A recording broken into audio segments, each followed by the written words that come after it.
El lobizón es un animal parecido al perro. Es feo, de ojos brillantes y cabeza grande. Por la noche se revuelca sobre los cadáveres, por eso es amarillo y maloliente.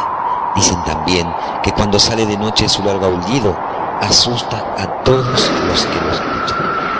Si sentís de repente que te toca su mano fría, eso significa que el lobizón te avisa que llegó el fin de tus días.